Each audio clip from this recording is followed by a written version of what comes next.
আসসালামু আলাইকুম সুপ্রিয় দর্শক, কেমন আছেন? আশা করি অনেক বেশি ভালো আছেন। এই যে দেখেন স্ক্রিনে যে মেয়েটি দেখতেছেন, মেয়েটির বিচি একটা না, চার বিচিওয়ালা মেয়ে। সে একটা বিয়ে করতে চায় না, সে এক জামাই হয় না, সে চারটা বিয়ে করতে চায়। পুরো যেমন ভাবে চারটা বিয়ে করতে পারে, মেয়েরাও নাকি চারটা করে বিয়ে করতে পারবে। চলে আসুন, তার কথাগুলো আগে শুনে আসি, তারপর তাকে কিছু নিয়ে ধুলাই দেবো ইনশাআল্লাহ। চলুন তার কথাগুলো শুনি।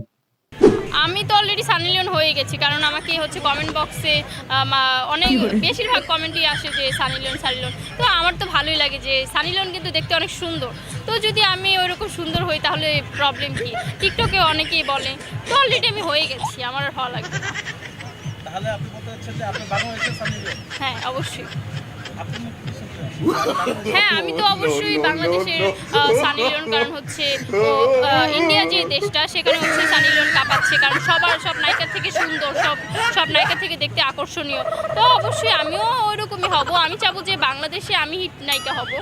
ডাগর এই সেক্সি চোখ দিয়ে কাবু করেছে। কাবু তো অনেকেই হয়েছে, আমার মনে হয় শাকিব খানও হয়ে যাবে। প্রিয় দর্শক, আপনারা শুনলেন এবং তার কথাগুলো আপনারা বুঝলেন এবং বুঝতে পারছেন যে মেয়েটি কয় বিচিওয়ালা।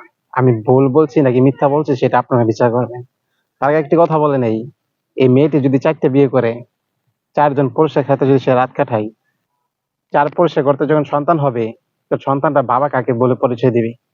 চারজন বাবাকে কি সে বাবা বলে পরিচয় দিতে পারবে সমাজে? অবশ্যই দিতে পারবে না। আর যখন একজন পুরুষ চারটা মেয়েকে বিয়ে করবে, তখন অবশ্যই চার মেয়ের সন্তান তার বাবা একজন বলে পরিচয় দিতে পারবে।